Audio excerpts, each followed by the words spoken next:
Baqi As-Samarqandi ditanya tentang hal orang tua. Orang tua meninggal, tapi dia masih dalam keadaan benci bendu terhadap anaknya. Mungkin anaknya kagak bisa diatur, anaknya nuakal kagak bisa diatur sampai orang tuanya meninggal. Meninggalnya orang tua masih dalam keadaan benci terhadap anaknya karena diperintah tidak nurut kepada orang tua. Nah, kita sebagai anak harus bagaimana? Meminta ampun sudah kagak ada. Kalau sudah tiada baru terasa. Kan gitu ya?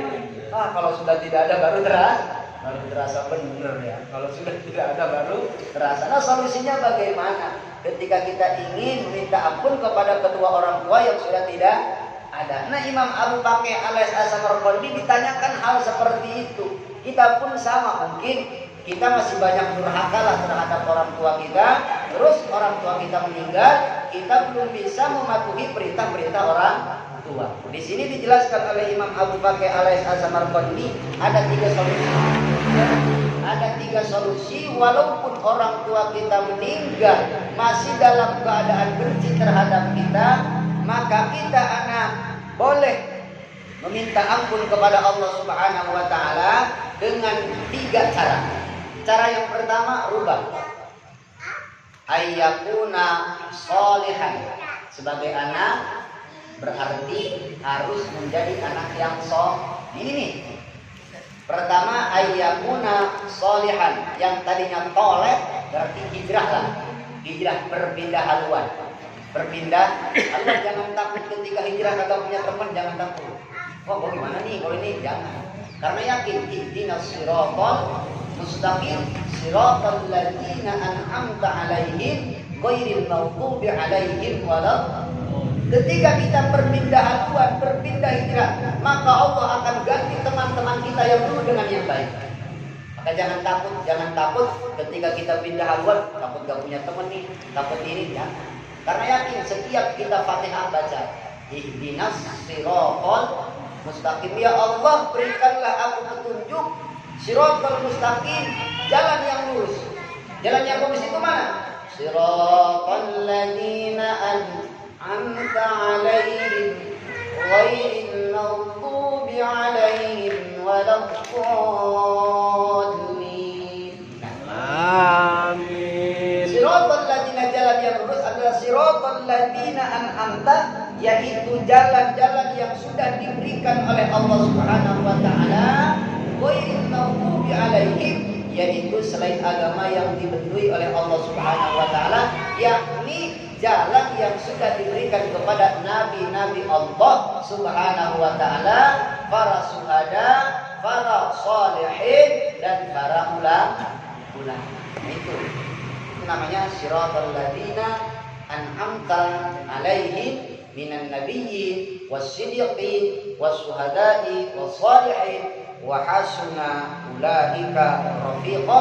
Kalau di dalam Al-Fatihah, siratal ladzina an'amta 'alaihim ghairil maghdubi 'alaihim waladdallin. Kalau kita amati, cermati secara jauh, surat Al-Fatihah itu luar biasa. Banyak mengandung permohonan-permohonan keluh kesah kita kepada Allah. Banyak puji-pujian kasih sayang Allah yang tertera di dalam Al-Fatihah.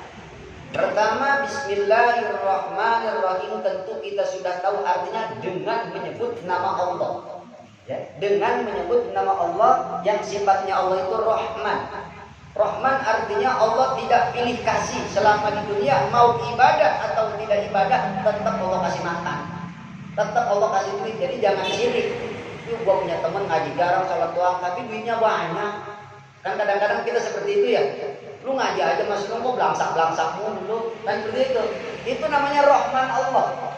Ketika Rahman Allah ini, Allah tidak pilih kasih, mau dia kafir ke, mau dia ibadah ke, mau dia tidak ibadah ke, tetap Allah akan kasih karena itu Maha Rahman. Tetapi ketika rahimnya Allah pilih kasih. Rahim ini khusus bagi orang-orang yang beriman kepada Allah Subhanahu wa taala. Nah, jadi kalau seandainya kita punya teman kagak ibadah, kagak berduitnya banyak, udah jangan cemburu. Karena itu rahmannya Allah, bukan hasil usaha dia. Karena Allah memberikan rahman kasih sayangnya, tidak pilih kasih. Tetapi ketika rahimnya Allah, itu Allah pilih khusus bagi orang-orang yang beriman kepada Allah Subhanahu wa ta'ala. Makanya dianjurkan setiap segala sesuatu kita membaca Bismillahirrahmanirrahim. Agar apa? Agar segala aktivitas kita ini tidak lepas daripada asma-asma Allah, nama-nama Allah Subhanahu wa ta'ala. Contoh seperti minum. Kenapa para ulama sebelum minum menganjurkan kita membaca Bismillahirrahmanirrahim? Karena ini akan berkaitannya dengan ilmu tauhid. Ya. Di dalam ilmu tauhid ada hukum naqli, ada hukum akal, ada hukum adat. Secara hukum akal, air bisa menghilangkan haus bagi orang yang haus. Otomatis air bisa mencegah. Betul. Ya. Ini secara hukum biasanya ketika kita lapar, kita makan bisa bikin kenyang. Itu hukum adat. Hukum adat. Tetapi secara naklinya, hakikatnya, maka yang bikin segar dan bikin kenyang adalah Allah Subhanahu. Karena banyak orang yang makan mulu tapi kagak kenyang. Kan seperti itu. Ya. Banyak orang-orang yang kagak makan tapi kenyang mulu. Maka di sini diawali Bismillahirrahmanirrahim. Segala sesuatu kita membaca Bismillah agar kita tidak meyakini bahwa air yang bisa membuat segar, bahwa makanan yang bisa membuat kenyang. Itu hanya secara hukum adat saja, bahwa air bisa bikin segar terhadap tenggorokan kita yang sedang haus, dan makanan bisa membuat perut kita kenyang ketika kita lapar. Maka ketika kita bismillah, maka dinafikan hal-hal seperti itu, dihilangkan hal-hal seperti itu. Sejatinya, hakikatnya yang bikin segar, yang bikin hilang lapar hanya Allah Subhanahu wa ta'ala. Makanya mau makan, mau segala macam pun baca Bismillahirrahmanirrahim. Itu luar biasa tuh. Bahkan bukan makan saja, mau masuk WC, ternyata ibadah itu banyak, luar biasa. Mau masuk WC aja ibadah, padahal mau ke tempat kotoran. Betul.